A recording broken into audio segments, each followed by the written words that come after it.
todos vamos começar. Começamos à hora, não é completamente habitual, não é? Em Portugal começamos à hora, mas agora estamos a fazer as coisas bem feitinhas. Então, boa tarde a todos. Muito obrigado pela vossa presença. Eu chamo-me Tiago Teixeira, para as pessoas que não me conhecem, sou cardiologista e o diretor clínico aqui da Atris Centro Médico Avançado. Nós estamos, de facto, a tentar redinamizar algumas destas reuniões de oncologia que já fazíamos aqui antes da pandemia. Para isso, queremos contar com os experts nas várias matérias que vamos trazendo aqui e, claro, temos contacto também com a presença das pessoas que querem participar e que queiram dinamizar, trazendo a vossa experiência, que é a nossa vontade, não é? Para aprendermos todos um bocadinho melhor a tratar os nossos doentes. Eu queria só agradecer muito aos palestrantes que aceitaram vir colaborar connosco e não me quero atrasar muito, porque o Dr. Javier Cortés precisa que a gente cumpra o nosso horário. Dr. Javier, ¿nos escuchas? Hello. Hola. ¿Inglés o castellano? English or Spanish, whatever you prefer. Do you prefer English? I don't care. I prefer whatever. I'm from Spain, so. Si hablas despacio, no te entendemos. Hago una cosa mixta. ¿Ok? Muchas gracias por tener aceptado el convite de participar en nuestra reunión. No necesito de presentar a Dr. Javier, es uno de los más conocidos oncologistas de mama de la península ibérica. Muchas gracias y lo parto estudio.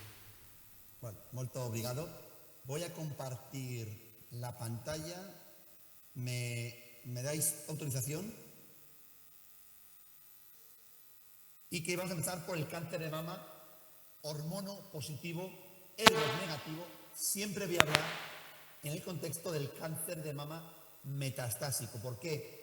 Porque es donde ha habido más avances. Y tengo que empezar, es una cita obligada, empezar por lo que hoy consideramos el standard of care, que es la combinación de tratamiento hormonal con inhibidores de ciclinas. Fijaos que hay 3 inhibidores de ciclinas: palbociclib, ribociclib y abemaciclib. Todos los estudios han demostrado un aumento muy interesante en tiempo a la progresión. Es verdad que aunque la supervivencia no era el objetivo primario, fijaos como en líneas generales vemos un aumento también de supervivencia, salvo en alguno muy puntual. Por lo tanto, primera línea obligada cuando hay metástasis, tratamiento hormonal más inhibidores de ciclinas. La siguiente pregunta es: ¿cuál es el tratamiento hormonal para acompañar a las ciclinas? Este es un estudio que hicimos nosotros que comparaba 2 fármacos. Básicamente el mensaje es que cuando damos ciclinas, el tratamiento ideal en primera línea son los inhibidores de la aromatasa. Por lo tanto, paciente posmenopáusica hormonal metastásica, letrozol o anastrozol con inhibidores de ciclinas. Bien, ¿qué hacer a la progresión?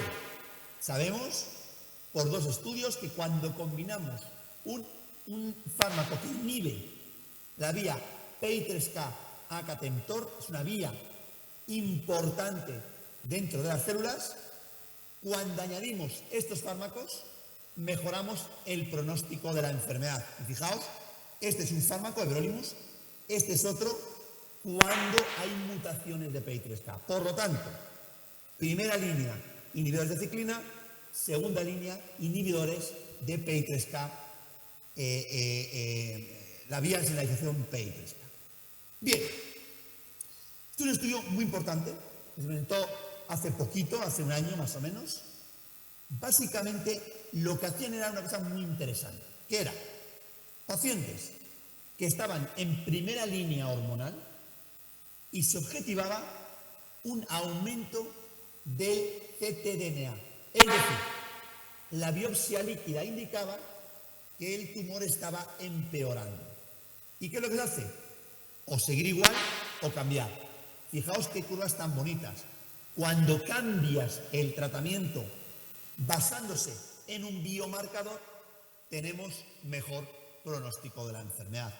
Esto es una puerta de entrada al futuro de los estudios clínicos. Es decir, ¿hemos de esperar al TAC o debemos ir a cosas más sensibles como la biopsia líquida? Termino. ¿Dónde están en este momento los fármacos más hot, más interesantes en el campo? Con los nuevos fármacos de hormonoterapia. Los nuevos SERMs, los nuevos SERTs, Protax, Seran, Cercas, es decir, formas nuevas de atacar el receptor de estrógeno. Simplemente comentar que hay mucho en desarrollo clínico, pero solo uno ha demostrado ser eficaz a día de hoy en estudios fases 3 randomizados, el elacestrant. Por lo tanto, tratamiento hormonal indicado, optimizado con ciclinas, inhibidores de ciclinas, seguido de inhibidores de la vía, y en el futuro veamos los nuevos inhibidores tipo SERTs. Por último, quizá haya que cambiar la forma de hacer estudios clínicos valorando las biopsias líquidas. Vamos al campo ER2 positivo. ¿Qué tenemos en este momento en el campo ER2 positivo? Tenemos la primera línea clara, combinación del doble bloqueo, trastuzumab, pertuzumab y quimioterapia. ¿Qué teníamos en segunda línea? El caballo de Troya TDM1. TDM1 mejora el pronóstico sobre el tratamiento clásico. Por lo tanto, esto es muy sencillo hoy. Tenemos primero doble bloqueo y segundo este caballo de Troya. Bien, ¿qué tenemos nuevo? Solo dos cosas. Primera, nuevos fármacos inhibidores tirosina quinasa, es decir, moléculas pequeñas. Fijaos, hay varios estudios. Todos demuestran cómo estos fármacos nuevos mejoran el pronóstico, aunque es verdad que unos más y otros menos. No voy a entrar en detalle, porque no creo que haya muchos oncólogos en esto. No voy a entrar. Simplemente cambiamos de paradigma con estos nuevos inhibidores tirosina quinasa. Pero fijaos, lo más interesante son los nuevos antibody drug conjugates. Los nuevos caballo de Troya son fármacos que combinan un anticuerpo monoclonal junto con fármaco de quimioterapia. Llega, se une al receptor, se internaliza y destruye la célula tumoral. Y lo que es más interesante es que la quimioterapia que queda suelta tras matarse a la célula tumoral, con los nuevos fármacos puede penetrar en las células de alrededor. Es lo que se llama un bystander effect. Fijaos, pacientes muy pretratados, pacientes con un pronóstico ominoso, muy malo, very bad prognosis, heavily pretreated, HER2, very heavily pretreated, 62% de respuestas tumorales y una mediana de tiempo a la progresión de 19 meses. Esto es lo que hace el trastuzumab deruxtecan, que es el fármaco en este momento más activo en la historia del cáncer de mama, el más eficaz. Sin embargo, hay que tener en cuenta que este fármaco puede producir afectación pulmonar, inflamación pulmonar, neumonitis, hasta en el 16% de las pacientes. Y ojo, porque a veces producen muertes tóxicas. Bien, fijaos, habíamos dicho, permitidme que vaya para atrás, habíamos dicho que la primera línea, voy para atrás, era el doble bloqueo y la segunda línea, este primer caballo de Troya. Voy para adelante. ¿Cuál es el estudio más importante en este momento? Este. Es el estudio que compara los dos caballos de Troya, este nuevo y el anterior. Fijaos las curvas. Atención, nunca en la historia del cáncer de mama ha habido unos datos tan positivos con un fármaco. Nunca. Fijaos la curva arriba a la derecha. Qué espectacular mejoría cuando se da este caballo de Troya frente al anterior. Nunca antes visto. Es verdad que la supervivencia la presentaremos en diciembre en San Antonio este año. Menos neumonitis, vamos a ver la actualización, pero un evento adverso a tener en cuenta. Este año se ha puesto de moda lo que llamamos ER2 bajo o ER2 low. ¿Qué es esto de ER2 low? Fijaos.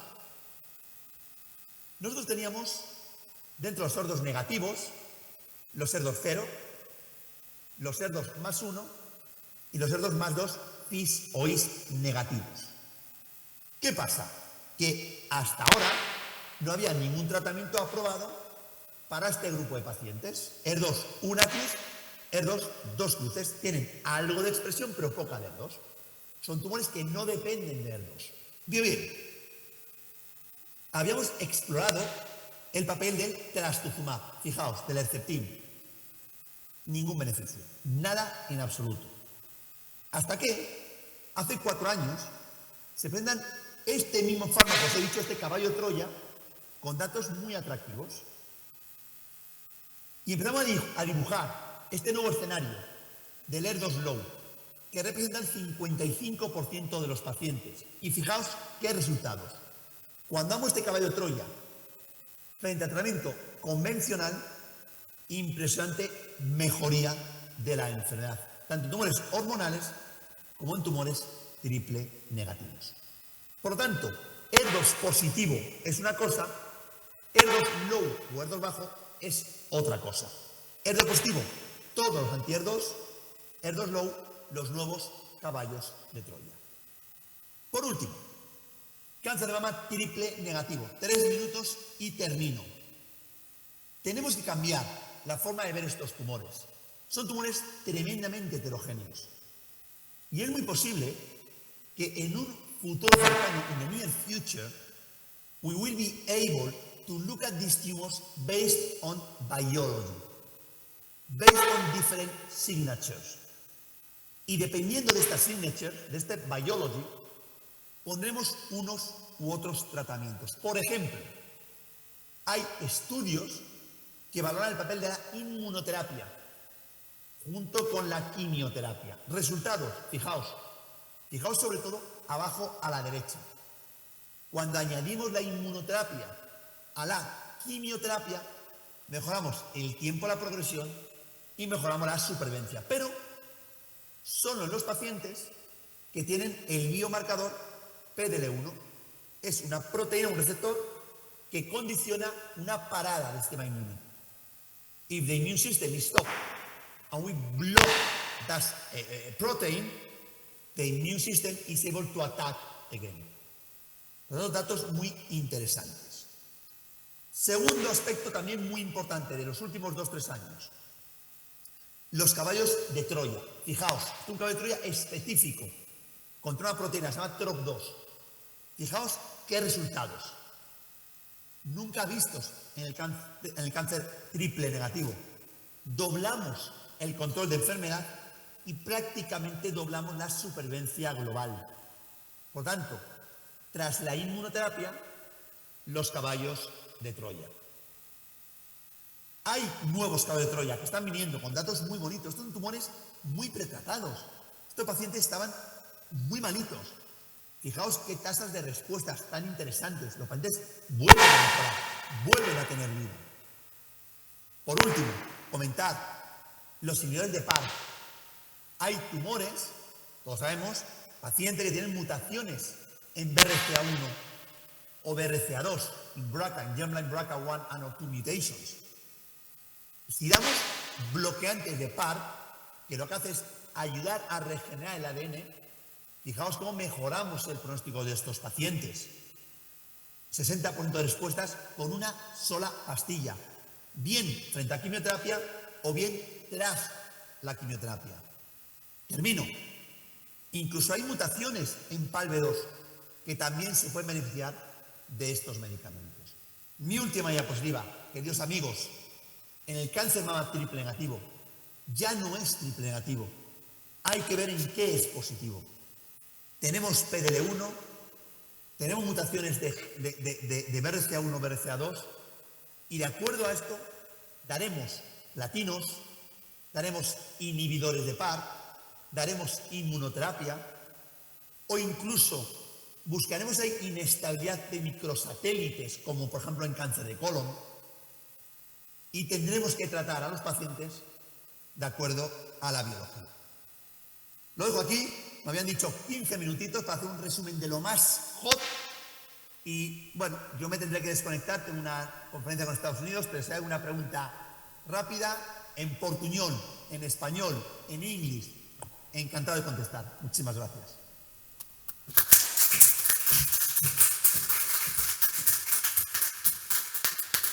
Muchas gracias, Dr. Javier, pela excelente apresentação. De fato, que bom que nós temos muitas novidades e muitos estudos novos, principalmente no campo da mama. E o Dr. Javier vai precisar sair. Se alguém na plateia tiver alguma questão que queira fazer agora, no final vamos abrir o questionamento. A doutora Diolinda. Vou passar a palavra à doutora Diolinda, Dr. Javier.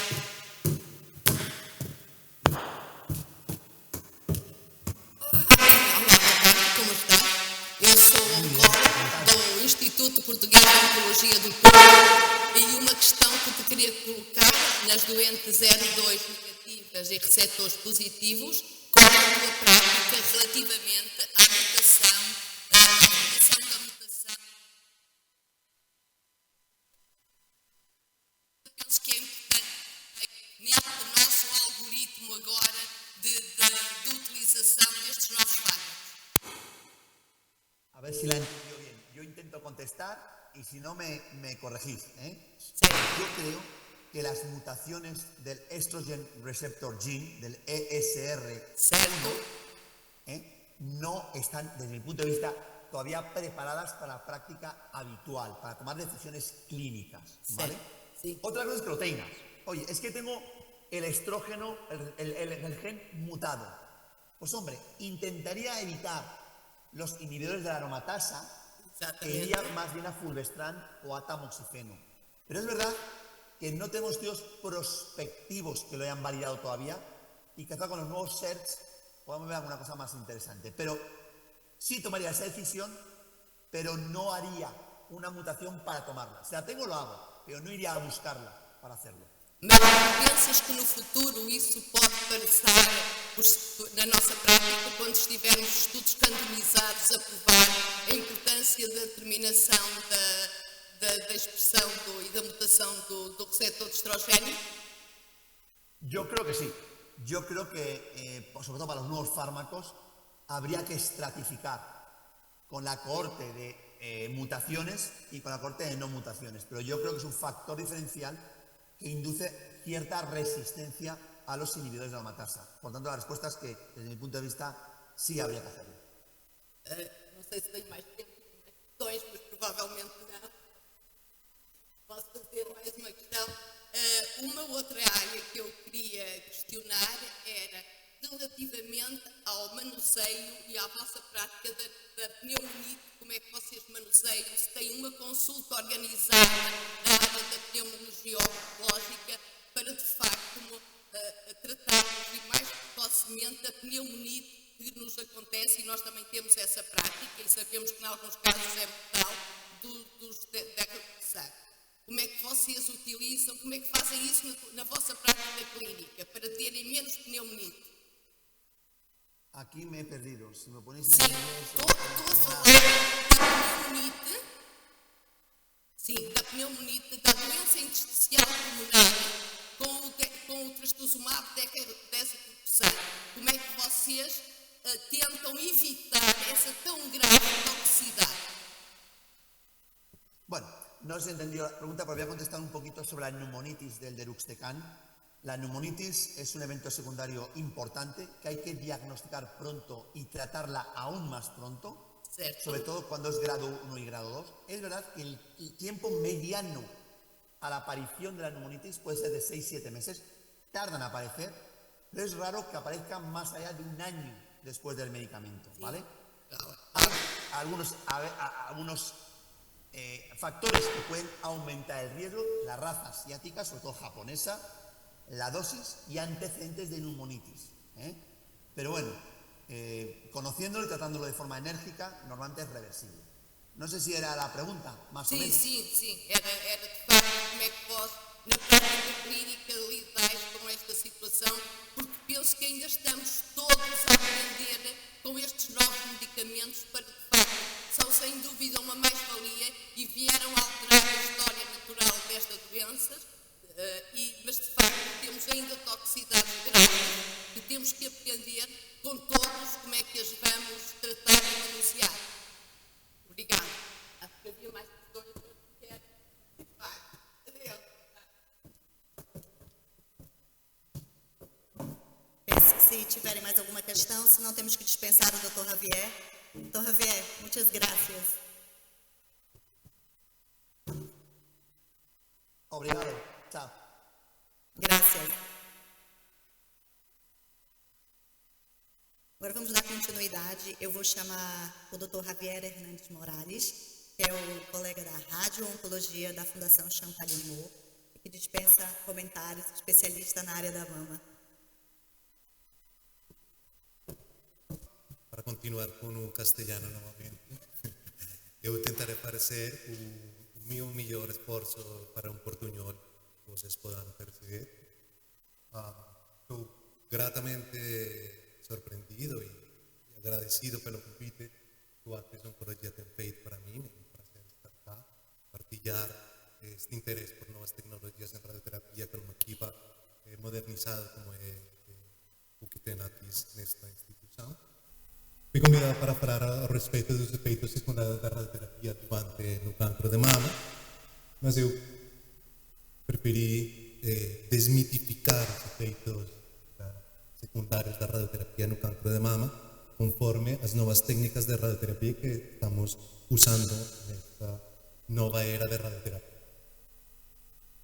É conhecido por todos nós que os tratamentos oncológicos desde finales do século XIX tiene una tendencia diferente a lo que nos estamos hablando hoy, de alcanzar más haciendo menos. Era totalmente contrario, teníamos una tendencia a ser muy agresivos con los tratamientos. Bien conocemos la historia de evolución de la cirugía, que paralelamente acompaña a radioterapia adyuvante en el cáncer de mama.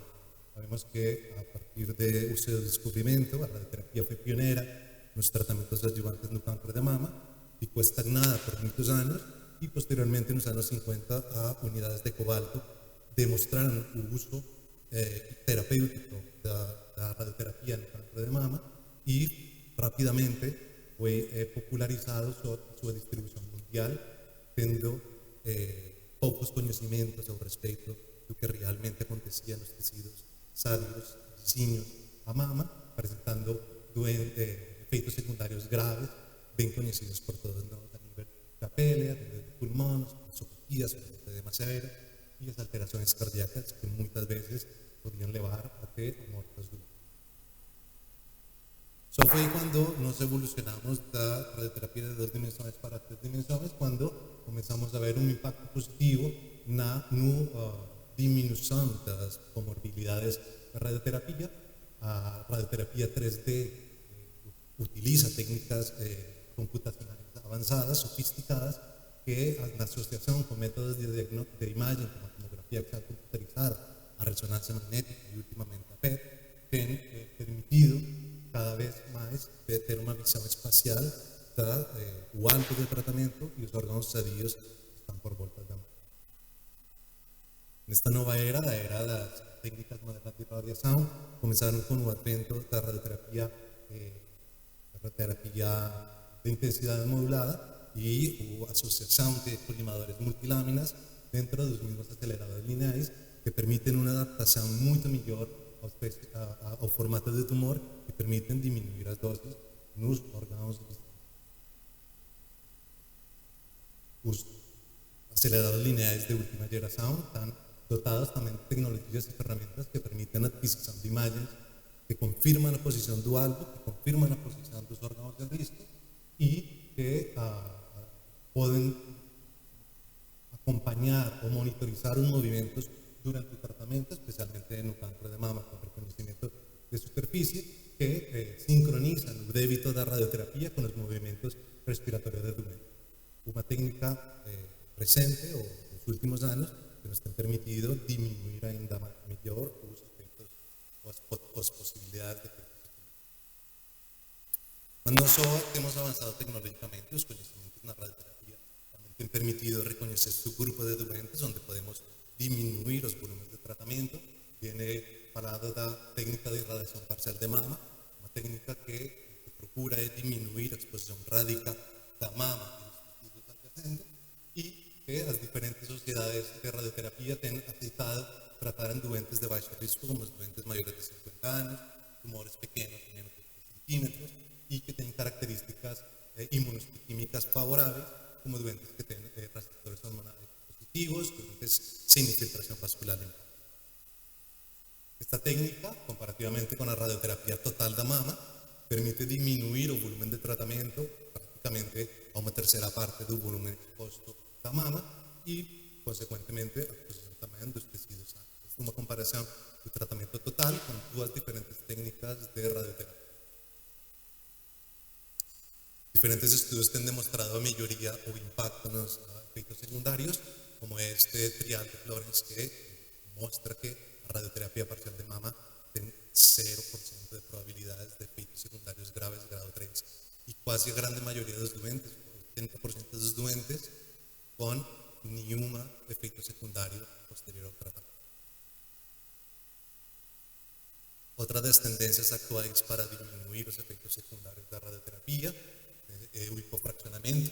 Para los que no son radiooncologistas, el hipofraccionamiento es una tendencia actual de la radioterapia de disminuir las dosis totales, disminuyendo la cantidad de fracciones que se administran con una dosis mayor por cada fracción, obteniendo resultados que vamos a ver más para frente, similares al tratamiento convencional que hace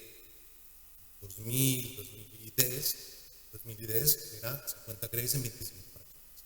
Podemos ver diferentes estudios, más conocidos, los trials a STAR-B y el canadiense de Whelan, y permitían tratar en hipofraccionamiento doentes de bajo riesgo, más a partir del año 2018, permitido para tratamientos en cualquier estadio de doentes.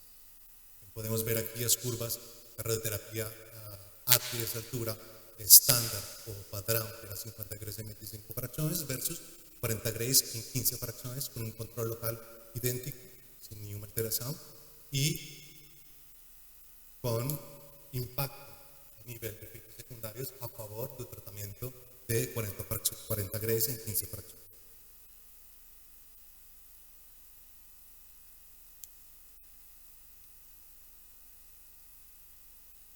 Impacto también en efectos secundarios más graves, más importantes, como dolencia cardiovascular isquémica, en pacientes tratadas con 15 fracciones que no superan 1% de los doentes, fracturas sintomáticas que también no superan 1% de los doentes, y pacientes con fibrosis sintomática que también están por debajo de 1%.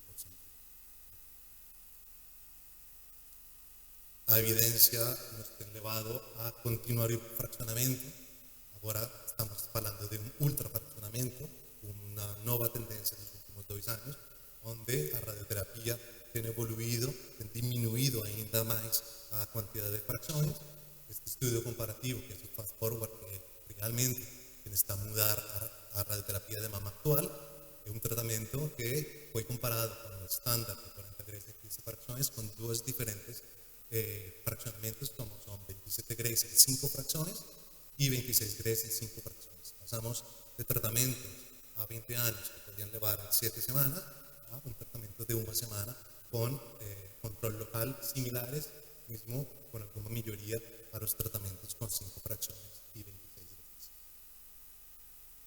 Podemos ver aquí un perfil de efectos secundarios muy similar, que para cualquier alteración o efecto secundario está por vueltas de los 10-15%, una mayoría, un fraccionamiento de 26 Grays comparativamente con el de 26. Lo más importante en efectos secundarios que puedan alterar la calidad de vida del doente es a riesgo de fracturas, que están también por debajo de 1%, riesgo de fibrosis pulmonar sintomática por debajo de 1%, y riesgo de alteraciones cardíacas isquémicas que están por debajo de 1%. Esto realmente um perfil de efeitos secundários actual para a radioterapia do implante de mama muito favorável. Não só com tecnologia e não só com conhecimento radiobiológico que hemos evoluído, também podemos melhorar a exposição cardíaca, aumentando a distância que há entre o alvo, neste caso o tratamento total da mama, e o coração, com técnicas de respiração que alteram a configuração anatômica do doente e que, na qual se pede ao doente inspirar profundamente para aumentar a distância que há entre o tratamento, e neste exemplo, com técnicas de 3 dimensões, onde sin respiração profunda, sin inspiração profunda e apneia, o doente estaria-se a tratar uma considerável parte anterior do coração versus o mesmo doente, nesta posição, não trataria nada das estruturas cardíacas. Outra das formas de diminuir a exposição cardíaca é a maximização da conformidade do alvo. Comparativamente, nós podemos ver que em técnicas avançadas como a IMRT, o volume alvo está a conformar melhor com as doses altas, permitiendo ou evitando que as doses altas, como se vê na isolinha amarela dos 95 grays, não incluíam parte do coração.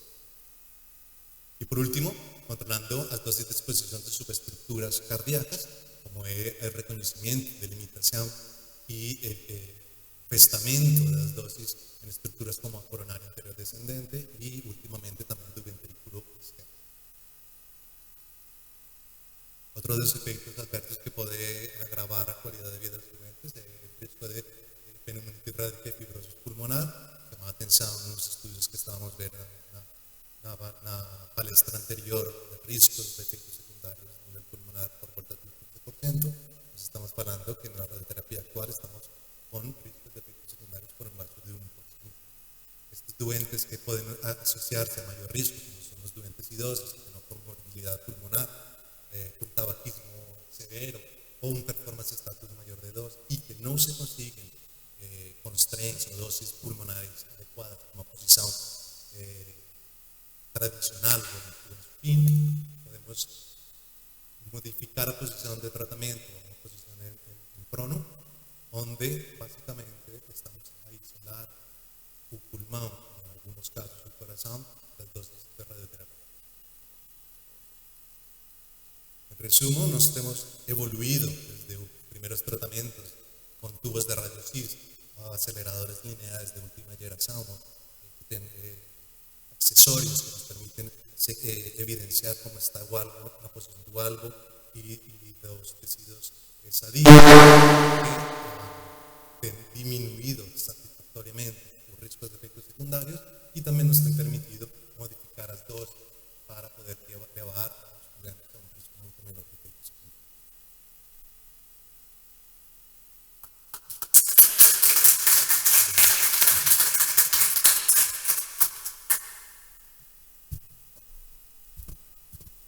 Como a doutora Rosa tinha dito, vamos optar por discutir tudo no fim, está bem? Agora íamos dar seguimento às palestras com a doutora Maria Lopes de Almeida, que é a nossa colaboradora da Atriz Porto Genética, e que também trabalha no Hospital de Braga, que nos vai falar do papel da genética no câncer da mama.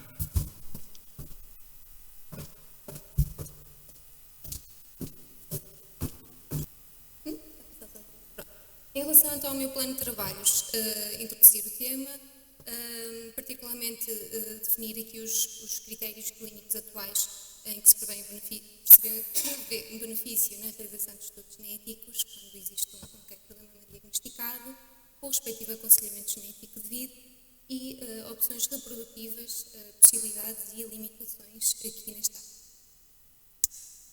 Portanto, introduzindo os tumores hereditários, na grande maioria dos tumores, e afirma-se que mais de 90% dos casos, nós temos presentes alterações genéticas, mas estas estão confinadas ao tumor.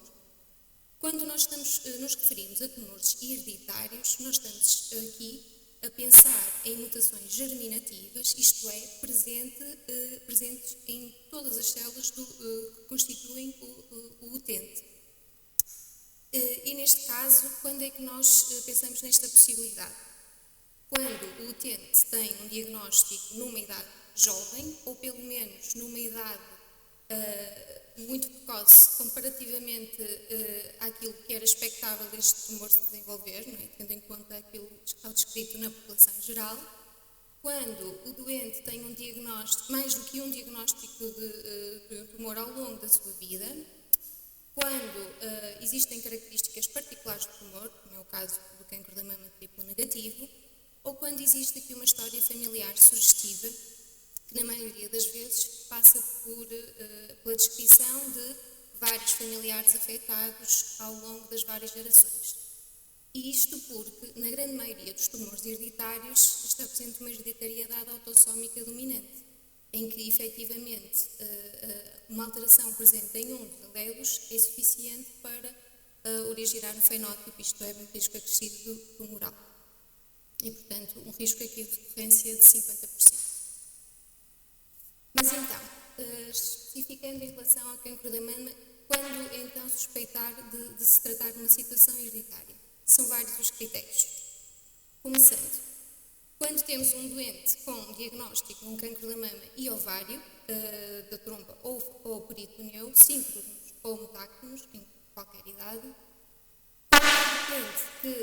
em que se preveja que o teste genético pode ter impacto no tratamento, isto é, quando existe, por exemplo, uma doença metastizada que poderá ser elegível para tratamento com inibidores da PARP. Em todos os doentes em que haja uma probabilidade calculada igual ou superior a 5% de serem portadores de uma variante patogénica nos genes BRCA1 ou BRCA2, isto utilizando determinadas ferramentas para cálculo, como o Manchester Score, o BRCA Pro, entre outros. Quando estamos perante um diagnóstico de um cancro da mama num homem, qualquer que seja a idade, é sempre suspeito e deve ser excluído. Qualquer mulher com cancro da mama triplo negativo diagnosticado também em qualquer idade. Mulheres com cancro da mama bilateral ou 2 cancros da mama considerados primários, como, por exemplo, tendo histologias diferentes e diagnosticados ambos antes dos 60 anos de idade. Mulheres com cancro da mama unilateral ou até aos 50 anos de idade. Quando a mulher tem cancro da mama que, apesar de não cumprir os critérios previamente definidos, apresenta pelo menos um familiar em primeiro grau com cancro do ovário, ou, no caso de ser uma utente que tem um cancro da mama depois dos 50, mas o familiar que cumpriria um dos critérios prévios já faleceu e, portanto, está indisponível ou indisponível para a realização do estudo genético. Em situações em que temos cancros lobulares da mama diagnosticados antes de 50 anos e pelo menos um familiar em primeiro grau ou segundo grau também com cancro da mama lobular antes dos 50 anos. Quando temos um cancro da mama bilateral diagnosticado antes dos 70, cancro lobular da mama e cancro gástrico difuso, ambos diagnosticados antes dos 70 anos, cancro lobular da mama diagnosticado antes dos 70 e pelo menos um familiar em primeiro grau com cancro gástrico difuso, independentemente da idade deste diagnóstico. Pronto, são vários critérios, efetivamente. Mas então, identificado um deles, como fazer o teste? O ideal é fazê-lo logo de imediato ou assim que possível.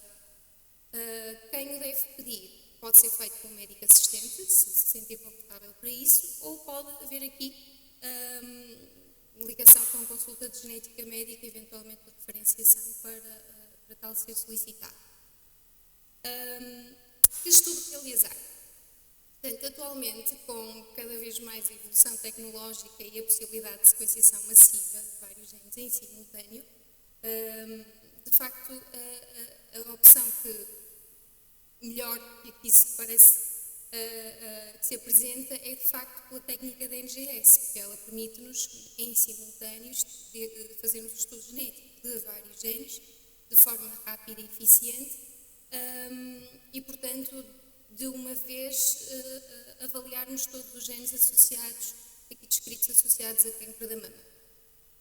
Aqui um apontamento, quando efetivamente é reconhecido um cancro da mama lobular e um cancro gástrico nesta família, é importante que seja igualmente aqui avaliado os genes CDH1 e os genes de CTNA1. Pronto. Quando é que confirmamos um diagnóstico de um cancro hereditário? Esta confirmação é feita quando é identificada uma variante patogénica ou provavelmente patogénica num dos genes estudados. Eu gostava muito de abordar este artigo, mas pelo tempo aqui não é possível.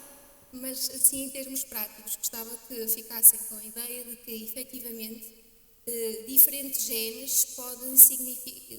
Um diagnóstico genético nem sempre significa um risco elevado para essa família de desenvolver tumores. Este risco pode ser baixo, pode ser moderado, pode ser elevado, e mesmo dentro de cada gene identificado, a própria variante detectada pode ter também aqui influência, e eu dou exemplo. Por exemplo, nós sabemos sempre que existe um risco considerado elevado quando identificamos uma variante patogénica no gene BRCA1 ou BRCA2, mas quando esta variante identificada prevê que se origina uma proteína truncada, nós consideramos que este risco é ainda maior. Pronto. Dando o exemplo dos genes BRCA1 e BRCA2, de facto, quando nós conseguimos fazer esta confirmação genética, isto permite-nos depois, de uma forma clara, podermos explicar ao nosso doente quais são os riscos que ele efetivamente tem de poder voltar a desenvolver um segundo tumor da mama, por exemplo, e outros órgãos que efetivamente ele deverá fazer igualmente uma vigilância, e o risco de poder desenvolver um tumor nesses mesmos órgãos. Portanto, um aconselhamento muito mais diferenciado e personalizado. Para além disso, para cada gene, eu só estou a dar exemplo do BRCA para o efeito, mas isto está descrito também para os restantes genes que referi previamente, listei, neste caso, não os referi, mas tendo esta informação, isto permite-nos também, ao longo do tempo, fazermos uma vigilância específica, tendo em conta a idade do doente, o que vai surgindo e os melhores testes a fazer-se a cada momento. E, inclusivamente, oferecer-se aqui medidas profiláticas. No caso dos genes BRCA1 e BRCA2, são os exemplos de ovarectomia e, eventualmente, uma mastectomia bilateral. Além disso, é sempre importante o encaminhamento para uma consulta de genética, não só para que toda esta informação seja integrada e explicada ao utente, apesar de todos termos a felicidade de conseguirmos uma hora de consulta por utente, que é algo raro na nossa prática clínica, mas porque depois há outros pormenores a termos aqui em atenção e que são muito específicos. E eu dou exemplo, dentro dos genes associados a cancro da mama, a parte particular de que estes genes estão envolvidos na reparação de DNA. E, portanto, as formas em heterozigotia, de facto, há um risco acrescido de se desenvolver algum tipo de tumores ou grupo de tumores. As formas recessivas podem contar aqui com um quadro clínico bem mais grave. E é o exemplo da anemia de Fanconi, aqui associada às formas recessivas no BRCA1, BRCA2, no BRIP1, nos genes mesométricos BRIPE, no PAL-B2 e no RAD51C. E também da doença da ataxia telangiectasia associada ao gene ATM. E isto é importante porque é bastante comum na nossa consulta, e apesar de nem sempre o doente reconhecer que existe consanguinidade familiar, é bastante comum estes utentes terem um companheiro ou companheira que vem da mesma freguesia, vem da mesma região, ou pelo menos os seus ascendentes vêm dessa mesma região. E, portanto, alguns no tempo existe ali alguma possibilidade de consanguinidade e que pode levar ao surgimento efetivo destas formas recessivas. Pronto. Para além disso, a confirmação de um diagnóstico genético tem uma grande vantagem em termos familiares. Porquê? Porque isso permite-nos depois fazermos aquilo a que nós denominamos diagnósticos pré-sintomáticos, ou seja, nos familiares saudáveis é possível nós fazermos a pesquisa da mutação familiar e confirmarmos se estes são ou não portadores. Quando os familiares saudáveis são portadores, existe aqui uma indicação de também eles fazerem uma vigilância oncológica específica e eles são também referenciados para consultas de vigilância.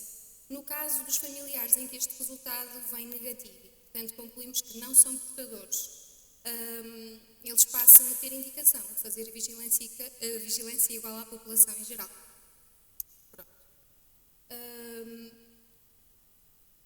De ressalvar aqui que estes estudos são sempre feitos no âmbito de consulta de genética médica, é isso que está previsto na lei, e é sempre tido o cuidado de duas situações particulares. Uma é destas amostras ser feito estudo em duas amostras independentes, por forma a termos a certeza de que pelo meio não houve aqui nenhuma troca ou qualquer situação que leve a um diagnóstico errado. Por outro lado, há sempre um acompanhamento em consulta de psicologia genética por toda a situação e para, de facto, termos certeza, dentro daquilo que é possível controlarmos, a informação que vamos facultar aos nossos utentes de ser uma mais-valia para eles e não os prejudicar. As opções reprodutivas, estas são aplicáveis quer aos utentes que tiveram carcinoma da mama, quer aos familiares saudáveis portadores da mutação. E quais são as duas opções reprodutivas possíveis? Eu peço desculpa que não escrevi por extensão lado nenhum nos slides, mas temos o DPN, que é o nosso diagnóstico pré-natal, e o DGPI, que é o diagnóstico genético pré-implantação. Ambas implicam parecer numa comissão técnica designada para o efeito. Isto é, tem sempre que haver uma autorização prévia antes da realização destes procedimentos. Então, em que consistem? O diagnóstico pré-natal é aquele que permite, através de uma amostra fetal por biópsia de velocidades ou através de uma amniocentese numa fase mais tarde da gravidez, obtermos uma amostra de DNA fetal e aí fazermos a pesquisa da variante familiar. Em concreto, nestas situações, é mais usado quando há uma suspeita de uma forma recessiva, atendendo a que, na maioria das vezes, são situações que só têm manifestações em idade adulta. Não é uma técnica inócua, não é? Portanto, é uma técnica minimamente invasiva, em que há um risco de abortamento inferior a 1%, eventualmente infecção ou ruptura prematura das membranas. De referir igualmente que a decisão da interrupção médica da gravidez cabe sempre à mulher grávida, apesar de maioritariamente nós referirmos que isto é uma situação do casal, como é óbvio, mas é a mulher grávida que decide. DGPI. Em Portugal, ele é realizado no Hospital de São João desde 1998. Requer, como é óbvio, técnicas de reprodução medicamente assistida. Portanto, o objetivo final é obtermos embriões que não sejam portadores da variante familiar e são estes embriões que são depois transferidos para o útero e em que se pretende aqui que aconteça uma gravidez. No Hospital de São João, como sendo o único centro do país, tem uma procura bastante elevada e, portanto, acabam por acontecer aqui alguns critérios de exclusão, como sendo uma idade da mulher superior aos 39 anos, quando há uma baixa reserva ovárica, quando há uma patologia crónica que impeça os tratamentos, né? No caso de se a mulher não pode fazer os tratamentos, obviamente não poderá ter esta opção, e depois também quando o casal tem já um filho saudável. Não é o mais justo, mas acaba por ser a forma de se conseguir ter aqui uma maior resposta a casais que não têm nenhum filho. E depois, claro, tem uma lista de espera de 12 a 18 meses, que também não é o desejável, mas é o que é possível. Esta técnica, da minha experiência, é complexa para uma boa parte dos casais, é difícil, especialmente na parte emocional. Mas é uma boa opção para aqueles em que uma interrupção não é equacionada ou quando, efetivamente, nas situações em que têm uma história familiar pesada associada a estes tumores e que procuram, de facto, esta opção. E com, apesar de tudo, alguns resultados favoráveis. Só aqui referir a taxa de sucesso ronda os 30 a 35%. dos últimos dados que tive a oportunidade de receber. E pronto, fundamentalmente era isto que gostava de vos referir. Obrigada.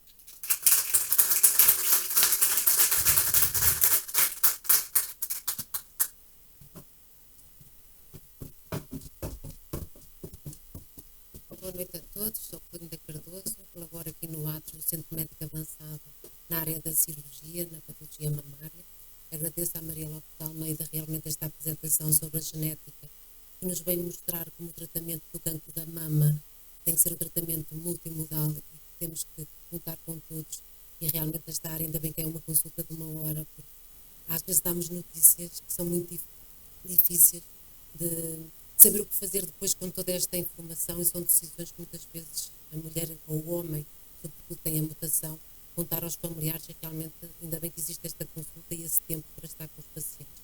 Apresentava agora o Dr. Fernando Osório, cirurgião do Hospital São João, tem um centro de mama, tem um modelo organizacional focado no doente e que também colabora na Casa de Saúde da Boa Vista, e vem apresentar a cirurgia após os 80 e porque a cirurgia de ambulatório.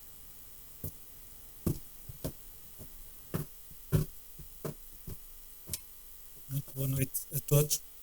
Queria, em primeiro lugar, agradecer o honroso convite à ATRS para aqui estar e tentar corresponder ao desafio que o Diogo me colocou.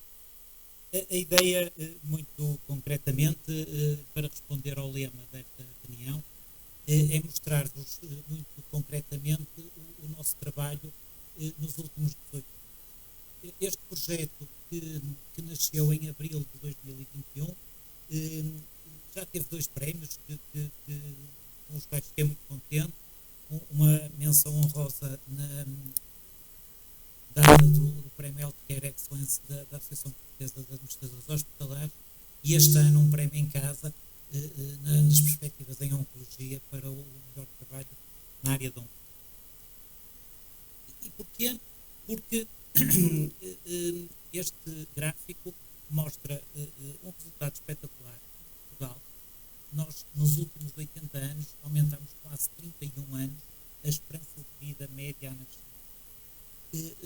Mais 14 anos nos últimos 50 anos. São números notáveis e invejáveis a nível mundial. Outro ponto que eu gostava de falar é mostrar-vos a última publicação que eu tenho a conhecimento do Registro Oncológico Nacional, publicada no início de 2021, sobre os novos casos diagnosticados em 2018, em que, com estes 2 gráficos, é bem evidente que o cancro é uma doença do envelhecimento. E na área que mais me diz respeito, o cancro da mama, dos quase 7.500 casos novos de diagnósticos em 2018, quase 1/3 foram depois do cancro. Este trabalho apresentado na ESMO em setembro de 2021, patrocinado pela Comissão Europeia, em que uma epidemiologista fez uma previsão sobre a evolução dos próximos 20 anos. Os números são impressionantes. Um aumento de 20% na incidência e um aumento de quase 1/3 na mortalidade. Foram feitos, teoricamente, vários modelos alternativos, mas estes são os números. Mais impactante ainda é este trabalho apresentado este ano, um trabalho feito pela KPMG, uma consultora internacional, a pedido da SARON, em que foram medir de uma forma muito objetiva, muito quantitativa, qual era o custo social e o custo económico do envelhecimento e do aumento da prevalência da doença oncológica devido a este envelhecimento. E nos países europeus, eles fazem isto nos países da Oceania, fazem isto nos Estados Unidos e fazem isto nos países europeus, em 4 países da comunidade, mais o Reino Unido, e neste momento é 2020, já tem um custo de 2% por PIB e nos próximos 20 anos atingirá os 3%. Como dizem os economistas, muito significativo. Tudo começou com um concurso muito engraçado que o Hospital São João promoveu para comemorar os seus 60 anos, chamado 60 anos Notas de Day. Foi uma ideia muito boa, principalmente para mim, que ganhei o prémio, em que se procurou que quem trabalha na prática clínica, quem lida com o dia a dia no hospital, pudesse apresentar posteriormente novas soluções, novas. E o programa que eu ganhei, o prémio com o qual eu ganhei, chamava-se Programa PGA 70, foi um nome composto que eu arranjei e que na prática quer dizer uma avaliação geriátrica perioperatória para os doentes oncológicos com mais de 70 anos. E muito resumidamente, a ideia era rapidamente rastrear a fragilidade, é um conceito importante em oncologia e em genética, e a ideia é que se o doente fosse fit, robusto em português, resiliente em português, este doente podia fazer um tratamento oncológico. Se fosse um doente frágil, deveria procurar pré-habilitar, e é esse o objetivo margem da avaliação clínica global, pré-habilitar vulnerabilidade que possa ser corrigida para que esse doente possa ser submetido a um tratamento standard ou, caso contrário, avançar para um tratamento avançado ou até verificar que o doente não tem condições para fazer nenhum tratamento oncológico e apenas propor um tratamento. E esta ideia de fazer uma cirurgia de ambulatório nasceu de uma oportunidade e teve dois objetivos. A oportunidade qual foi? Foi a pandemia do Covid. No início da pandemia, no São João, nós tivemos os blocos fechados, principalmente no início, os ventiladores deslocados das salas de operações para os cuidados intensivos. Tivemos, por exemplo, o serviço de cirurgia de ambulatório a ser encerrado, a ser considerado um serviço não prioritário, e por isso nós ficámos com uma lista de espera de doentes que tínhamos que operar, a quem tínhamos que dar uma resposta, e no mesmo dia em que o serviço de cirurgia de ambulatório foi encerrado, nós fizemos uma proposta ao Conselho de Administração de irmos nós para lá fazer cirurgia de mama, cirurgia oncológica. Era uma ambição nossa, que até lá não tínhamos conseguido, mas graças ao Covid conseguimos fazer. E que deu tão bem que neste momento 2/3 das nossas salas de operações são de cirurgia de oncologia. Okay? E eu, com as minhas doentes de mais idade, comecei a ficar também com vontade de infringir a lei. Ou seja, pela lei portuguesa, há uma proibição de operar doentes com mais de 80 anos sem regime de ambulatório. Ou seja, está na lei. E procurando, digamos assim, dar uma resposta adequada a estas doenças, eu acredito pessoalmente, e tenho isso comprovado em números, que há um benefício em termos de sobrevivência e há um benefício em termos de qualidade de vida para estas doenças.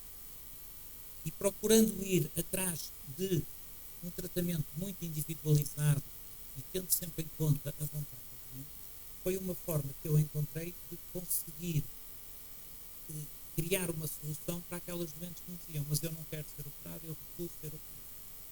Falando com elas, procurando saber porque é que elas recusaram a operação, a maior parte das vezes tinha a ver com o mito, tinha a ver com o medo de um ambiente estranho, medo do hospital, medo do internamento, medo de saírem do seu ambiente.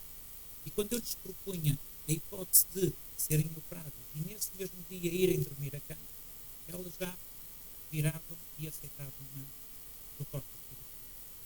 E uma das coisas que muito me incomodou ao longo de todos os anos que tenho de prática como cirurgião foi operar uma doente, de idade, correr tudo bem, a doente fazer um recobro imediato impecável e no dia seguinte, quando eu vou passar de fita, encontro uma doente completamente desorientada, uma doente descomposta, uma doente com um discurso completamente desconectado. Ou seja, a agressão de um internamento provocou-lhe uma deterioração súbita, rápida da sua função cognitiva. E, portanto, o mote principal foi precisamente a prevenção do delírio que nós conseguimos com a evicção do internamento. Os passos importantes que nós fomos dando foi, primeiro, termos uma boa seleção das candidatas, em que tínhamos que ver qual era a vontade do doente, qual era a adequabilidade da proposta cirúrgica e dos anestesistas e ter a certeza que nós teríamos um cuidador. Esta avaliação social da disponibilidade e da adequabilidade de um cuidador, que esteja 24 horas por dentro, é muito importante. Mas o ponto mais fulcral foi para dar segurança a toda a gente, à equipe cirúrgica, à equipe anestésica e à família e à própria doente, foi assegurar uma boa monitorização perioperatória e para isso foi fundamental o serviço de hospitalização domiciliar. É uma estrutura que já existe há uma série de anos no hospital, com muito treino no apoio domiciliário, normalmente para tratamento médico, na administração de um antibiótico endovenoso, na monitorização de um penso complicado. E o que lhes propusemos foi também darem mais um passo e fazerem o apoio pós-operatório. Tudo ou tem corrido bastante bem. Temos uma estrutura que eu tento mostrar aqui graficamente, que começa com a primeira ou segunda consulta no centro humano, em que é feita a avaliação da fragilidade com a ferramenta de rastreio, o G2, e logo avalio a possibilidade, a adequabilidade daquela doente para uma cirurgia. Se sim, esta doente vem fazer o que nós chamamos uma adaptação da avaliação geriátrica global muito dedicada ao pré-operatório. Começa logo em jejum com uma colheita de análise para o estudo pré-operatório, é feita uma colheita de sinais vitais e de antropometria pelas nossas enfermeiras. A seguir, há um enfermeiro de reabilitação que faz, através de escalas, uma avaliação funcional. A nossa assistente social avalia a existência de um cuidador. A seguir, temos um colega internista com a competência de geriatria da Ordem dos Médicos que completa as escalas da avaliação. Se ele entender que a doente é uma boa candidata, chamamos uma anestesista que vem fazer à beira da doente a consulta própria. Ou seja, centramos num único momento, num único espaço, toda uma série de profissionais que vêm ter com a doente para minimizar vindas ao hospital, para evitar, digamos assim, cansar uma doente com 80 anos. Okay? Termina esta manhã com uma mini reunião em que, se estivermos todos de acordo que é uma doente boa candidata, é-lhe logo proposta a cirurgia, é-lhe dada a data da cirurgia, que é uma coisa que às vezes nem é sempre fácil, e se possível, e normalmente é possível, chamamos as enfermeiras da cirurgia de ambulatório para virem fazer o ensino pré, que é sempre necessário. No dia da cirurgia, a doente é sempre operada em primeiro tempo. Para quê? Para ter um tempo suficiente de recupero, para ver se ao princípio da tarde, a meio da tarde, a doente está em condições e, se estiver, vai embora para casa com o apoio do serviço de hospitalização. Nas primeiras doentes ainda tentamos uma monitorização remota com os aparelhos muito sofisticados, que até a temperatura se conseguia medir e aquilo dava umas leituras contínuas, mas depois o hospital acabou por não comprar esse dispositivo. Com as primeiras 8 doentes fizemos um estudo económico no âmbito de uma tese de mestrado, fizemos uma comparação das doentes operadas em ambulatório com as doentes similares, todas com mais de 80, que tinham feito cirurgias semelhantes em regime de internamento. Houve uma poupança, para mim, muito patela, só de 146 euros. É o dobro, tivemos uma demora média de 2 dias, portanto, no mínimo são 300 euros, mas aquilo que comparamos não foi a cirurgia, porque as cirurgias foram exatamente as mesmas, o que fomos comparar foi 2 modalidades de internamento, a hospitalização domiciliária versus internamento clássico.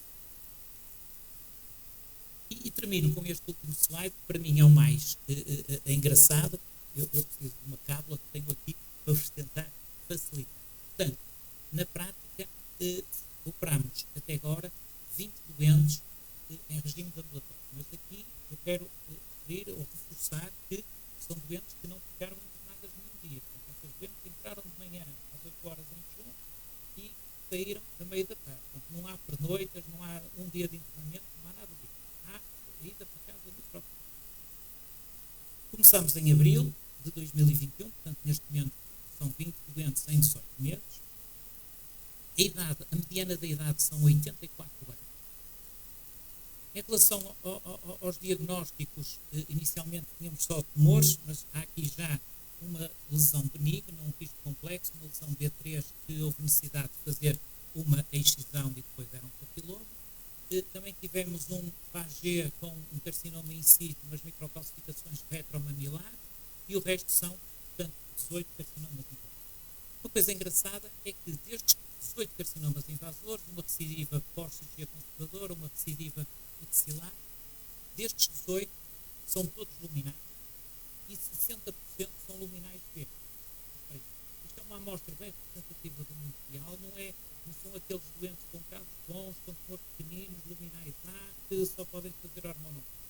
São situações reais que nós encontramos. Em relação ao rastreio de fragilidade do G8, tivemos uma mediana de 14, portanto estamos no campo da fragilidade.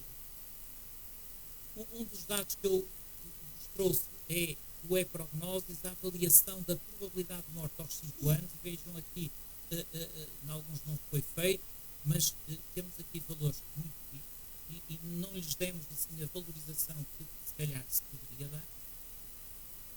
Dos 18 carcinomas invasores, 16, não erro, deixa-me cá confirmar, 16,90% começaram o seu tratamento com hormonoterapia,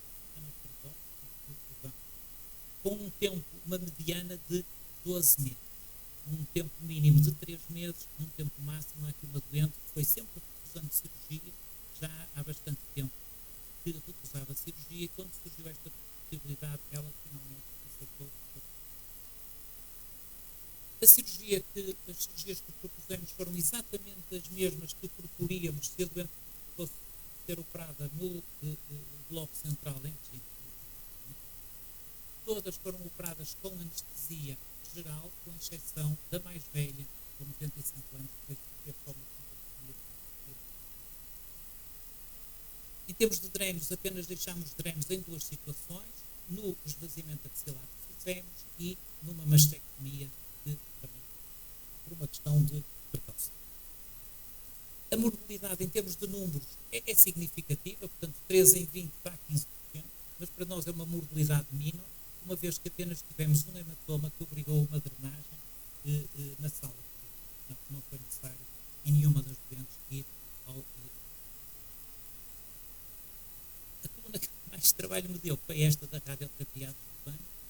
Das 17 doentes com carcinomas invasores com indicação teórica para radioterapia, portanto, não considero aqui a doente que fez mastectomia, porque esta não teria indicação para radioterapia. Ela não foi proposta em 4 doentes, porque se foi considerado na reunião de grupo que não haveria benefício, e uma doente recusou, e 5 doentes fizeram um ultra hipofracionamento, portanto fizeram um tratamento só de uma infecção. Termino com esta coluna em que mostro que a totalidade das doentes aceitaram e gostavam de repetir o procedimento, portanto ficaram muito agradadas com esta nossa metodologia, e só destacava 2. Uma senhora que teve uma resposta patológica completa, fez 18 meses de hormonoterapia e o tumor desapareceu. Ficamos a certeza que irá estava bastante. E terminava, acho que devia terminar desta forma, uma doente que tinha, a quem foi feito um diagnóstico simples de um cancro da mama e de um cancro do pulmão, em que a estratégia foi começar com hormonoterapia, fazer o tratamento do seu cancro do pulmão, fez aqui com radiocirurgia, e só depois é que foi operada e acabou também por fazer radioterapia à mama lá no...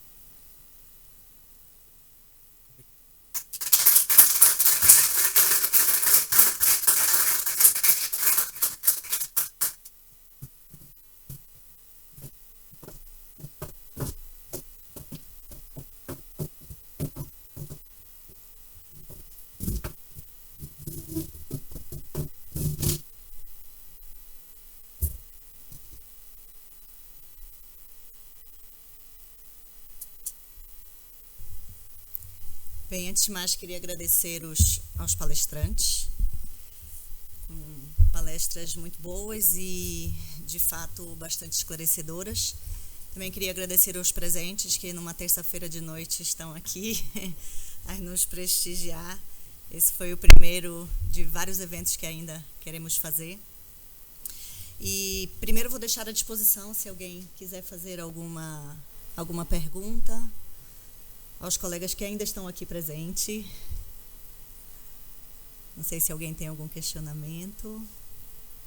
Diga, doutora Diolinda. Pense que pode falar alto agora que a gente consegue.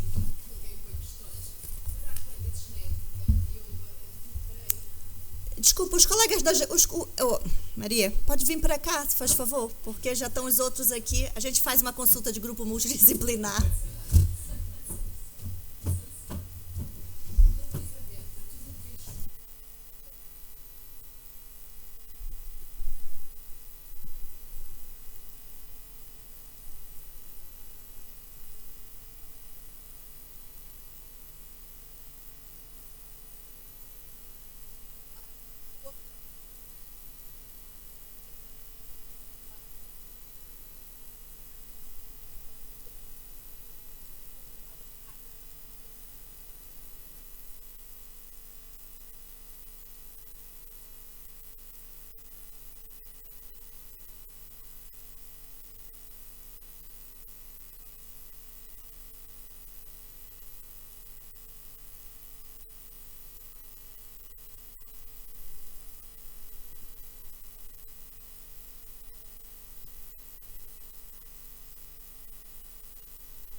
Mas acontece na grande maioria. Portanto, os estudos genéticos, por norma, são realizados no exterior. Isto, em termos burocráticos, implica uma grande gestão.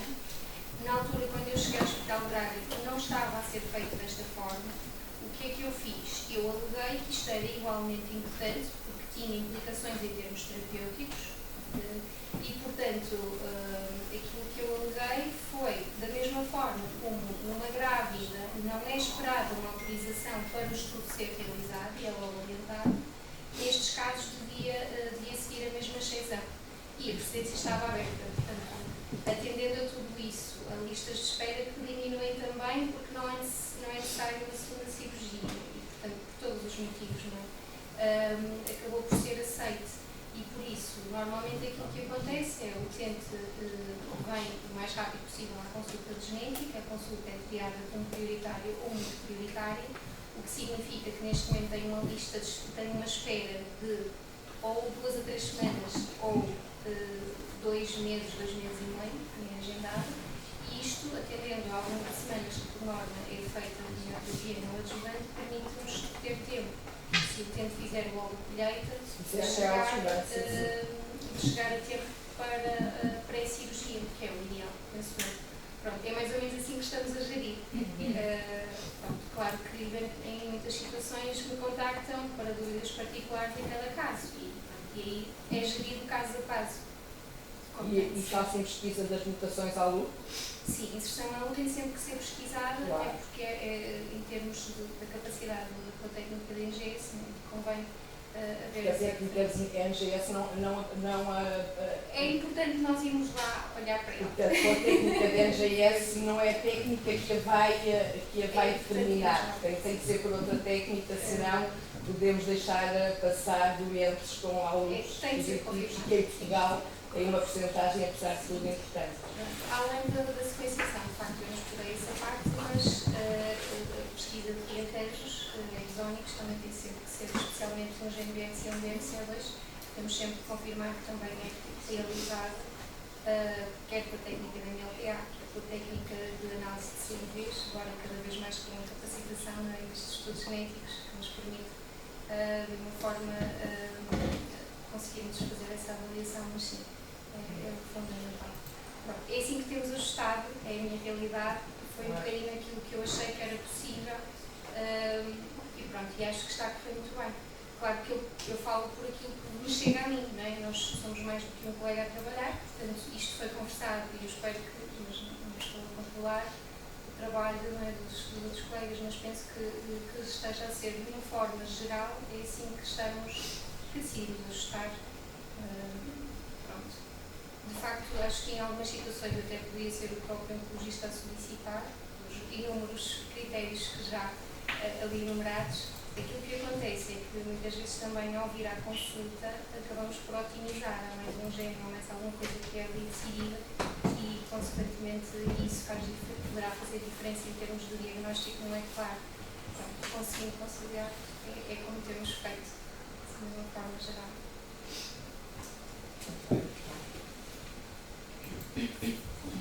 Não sei se há mais perguntas na plateia. Nós temos muitas, por isso. Não, aproveitem para tirar dúvidas clínicas, práticas, que são as mais importantes para discutirmos nestas reuniões pequeninas.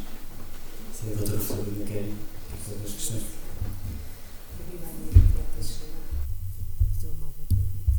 E por ser tão interessante realmente descobrirmos aspectos tão diferentes do tratamento do cancro da mama.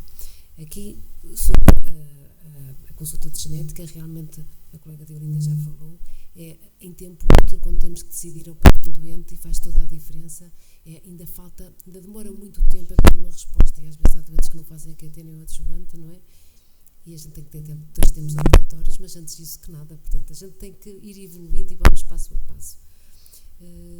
Sobre a cirurgia de ambulatório da mama, realmente a mama, o cancro da mama, a patologia mamária também é elegível para fazer a cirurgia de ambulatório, mas isso ainda não é o que está mais divulgado. A história do São João é assim uma coisa nova, aqui no centro. Não, a nível de cancro da mama, não acho que se faça muito a nível de ambulatório.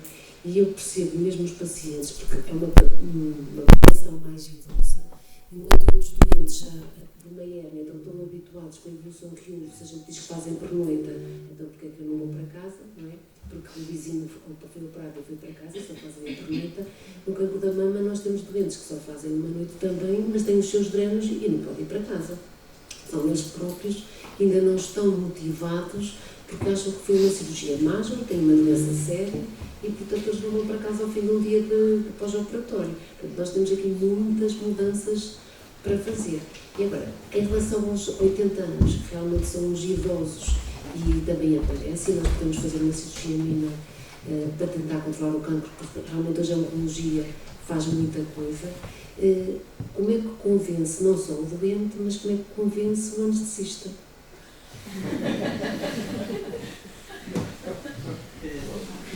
Nós, portanto, como eu disse, foi uma oportunidade, foi uma necessidade. Nós tivemos que ir para o ambulatório porque não tínhamos salas. Tínhamos que responder. Nós, neste momento, estamos a fazer toda a cirurgia de mama em ambulatório.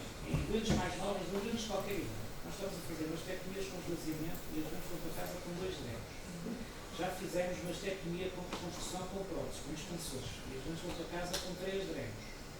Já no próprio dia. Estamos a fazer traçados de produção bilateral, portanto, a doente vai para casa com 2 drenos. Vamos a fazer esvaziamentos axilares e tem que ter não tem. Se tivesse havido qualquer confusão, já tinha preparado isto tudo. E até agora não.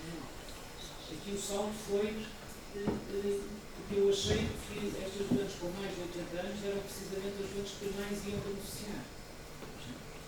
Quando eu fui falar a primeira vez com a responsável da anestesia da cirurgia do ambulatório, nem vos conto a reação dela. Agora, consegui dar-lhe a volta graças a 2 coisas. Primeiro, uma boa seleção dos doentes à avaliação geriátrica. É uma comparação engraçada que eu já fiz numa apresentação, que é mostrar a tal medicina de precisão, em que aparece um QI 67, aparece um plano 50 com 2 ou 3 números que são muito importantes para decidir um tratamento ou não.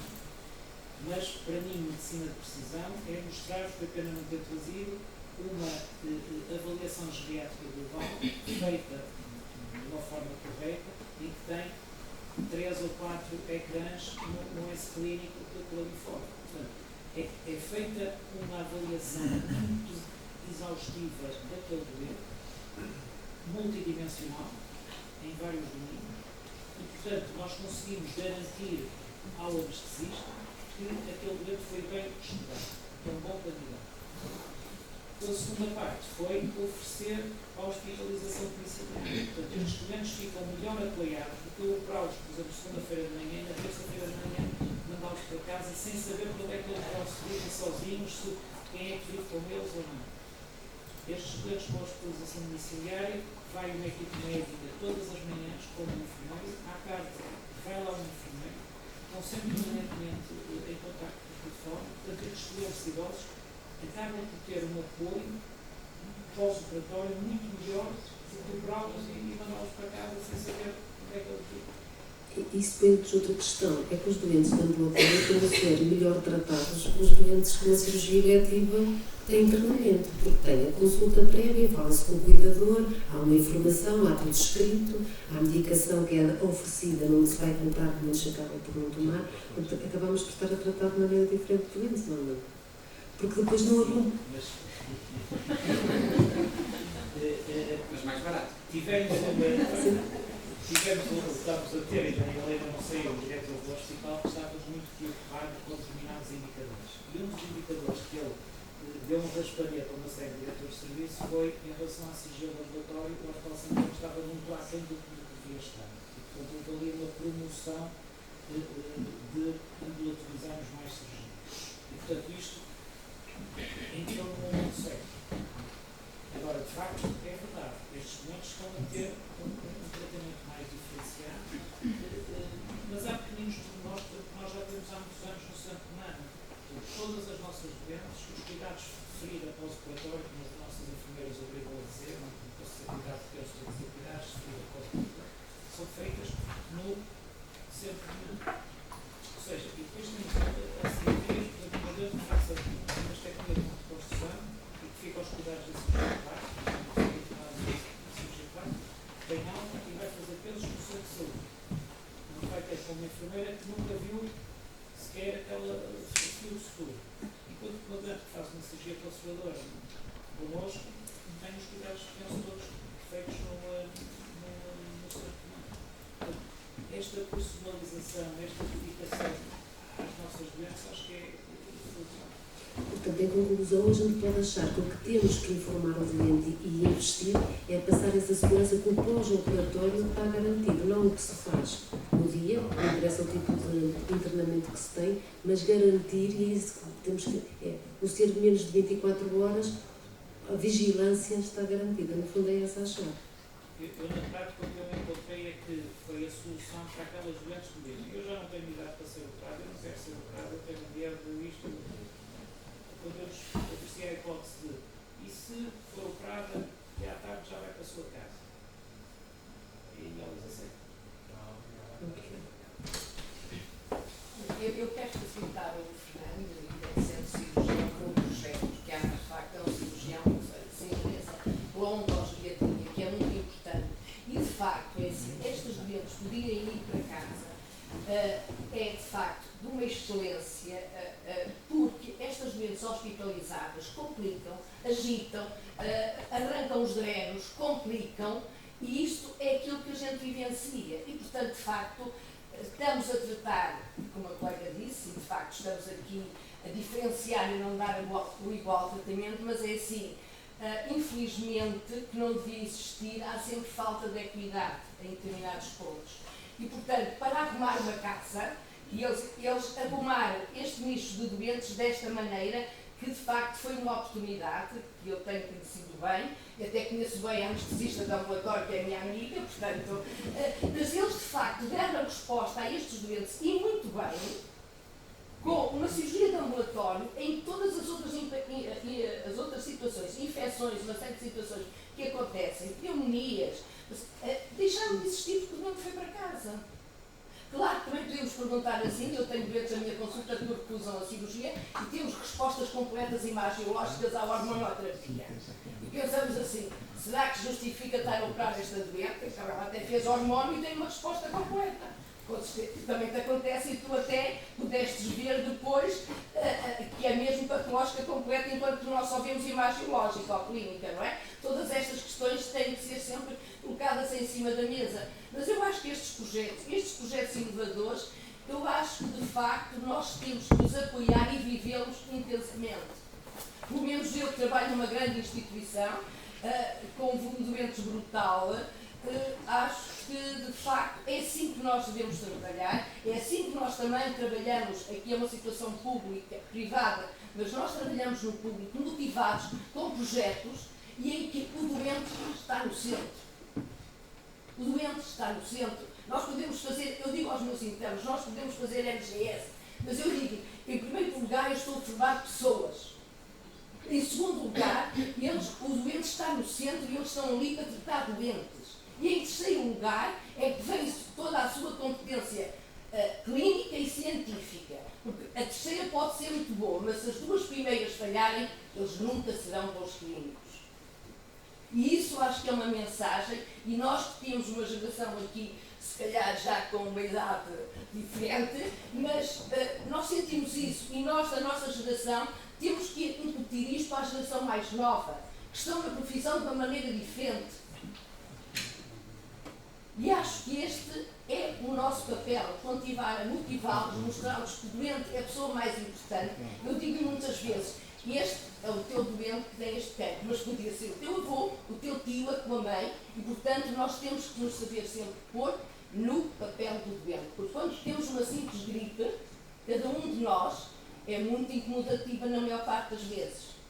E tratar um doente com cancro nas suas vertentes todas, portanto, todos os profissionais envolvidos têm que, de facto, estar motivados, de mãos abertas, para apoiar em todos os momentos, nas várias fases da doença, o seu doente, a sua família e o seu cuidador.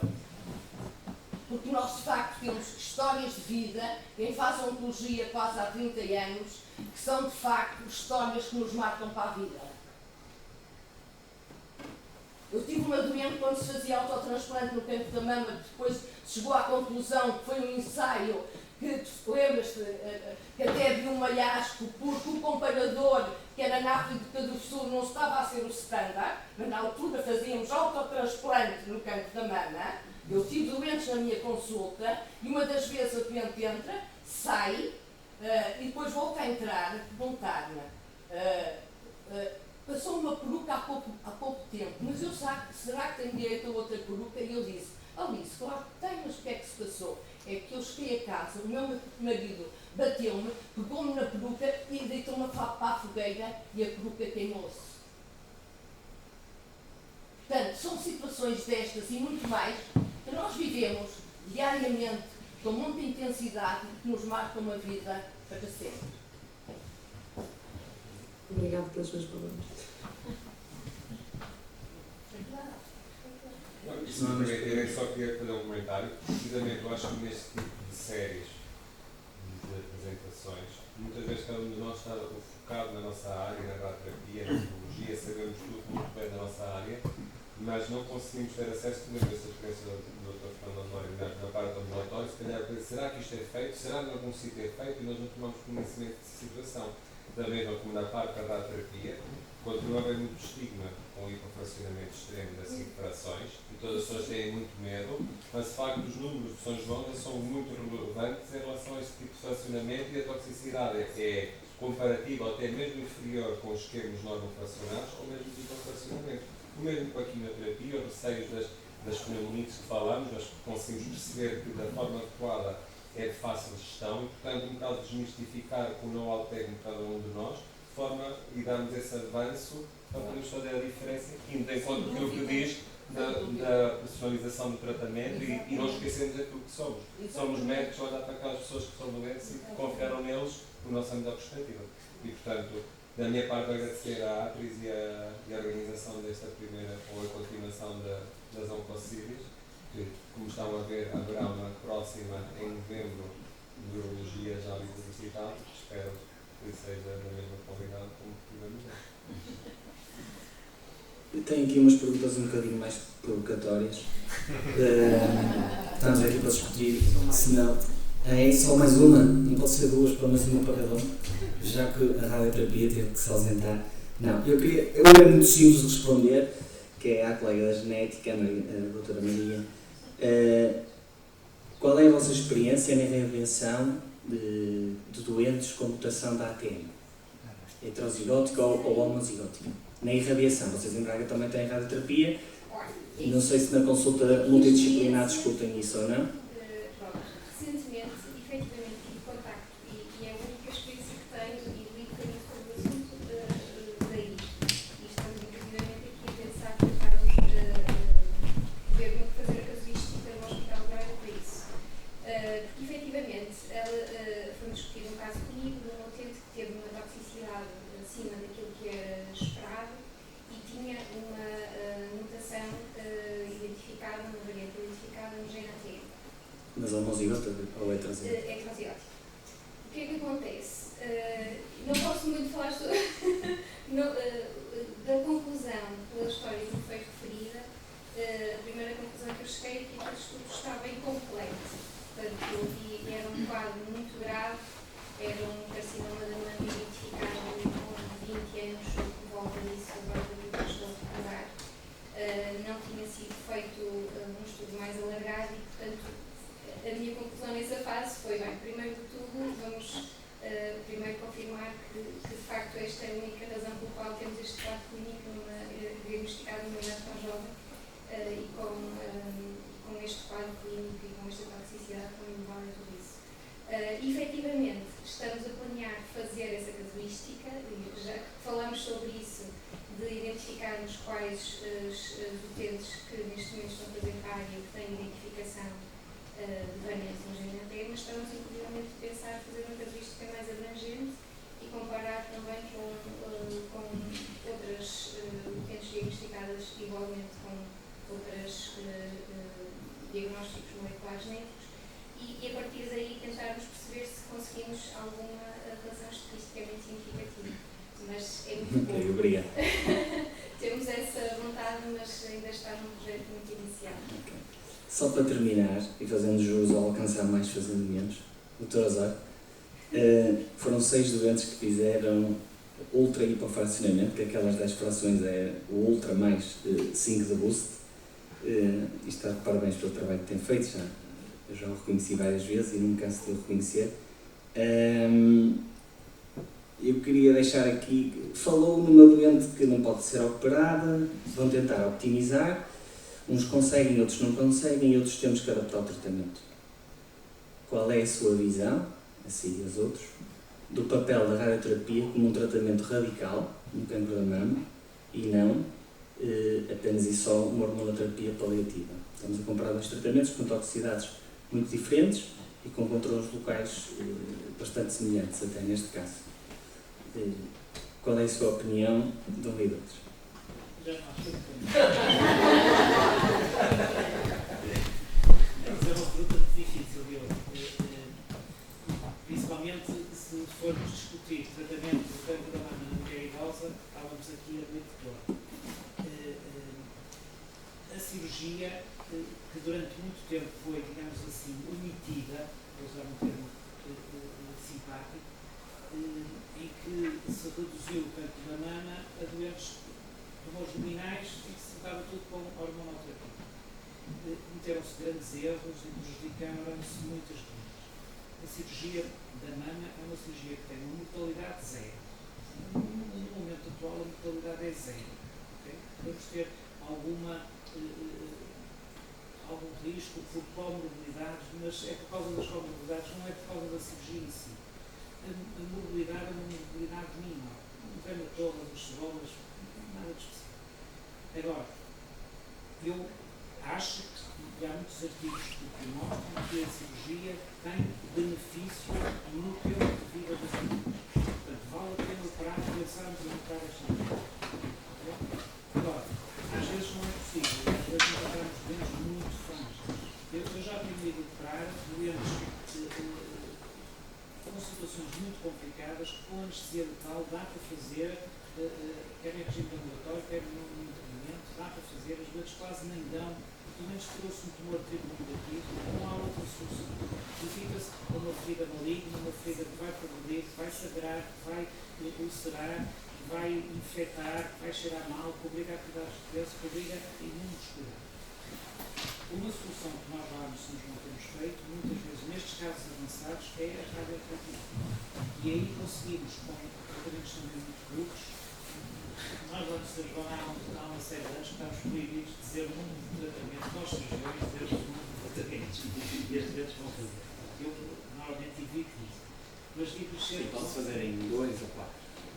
Mas mesmo estes líquidos hipofracionamentos, tento evitar rotular um tratamento com uma duração definida. Mas é possível fazermos tratamentos curtos e temos tido respostas espetaculares em tumores grandes, tumores ulcerados, tumores de sangue, que cicatrizam, deixam de sangrar e são tratamentos muito simples que as doentes fazem com muitíssimo direito. Isto para relembrar toda a gente que está na prática, que a radioterapia com intuito radical, neste caso, paliativo, é uma alternativa viável até à própria hormonoterapia. Também tem a sua toxicidade e não é nada desprezível, ao contrário do que às vezes nós achamos e explicamos. E além de que há doentes que mesmo assim ou não têm indicação para hormonoterapia, ou simplesmente não querem tomar, ou simplesmente não toleram a hormonoterapia. Não esquecer que a radioterapia é uma alternativa muito viável, com excelentes resultados, poucas frações, e eu custa-me sempre ver a minha dama posta um bocadinho de lado, quando eu com 2 tratamentos posso paliar uma doença, versus tomar um comprimido com toxicidade todos os dias. Era só essa reflexão que eu quero deixar, obviamente a defender a minha dama, que é a radioterapia. Agora eu quero defender a minha área também. Para terminar, e de fato, como a doutora Diolinda falou e falou muito bem, nós temos algumas pacientes que respondem muito bem à hormonoterapia e que de fato, como a doutora Diolinda falou, com resposta completa. O manuseio das toxicidades são mais ou menos fáceis de fazer o controle. E quero dizer que, de fato, isso que o Dr. Fernando falou, principalmente em evitar as complicações, as feridas de tumor ulcerado e que posteriormente em pacientes que não são tratadas, e porque seja por comorbidades ou por pacientes idosas, de fato é uma coisa bastante penosa, custosa, com péssima qualidade de vida aos utentes e tem que ser sempre ponderado. Acho que devíamos fazer cirurgia de ambulatório em qualquer lugar. Quero agradecer aos presentes, muito obrigada por estarem aqui novamente, já referi isso, numa terça-feira de noite. E não sei se me permitem, mas se alguém quiser fazer uma visita à clínica, eu estou à disposição para mostrar também a clínica. Muito obrigada a todos.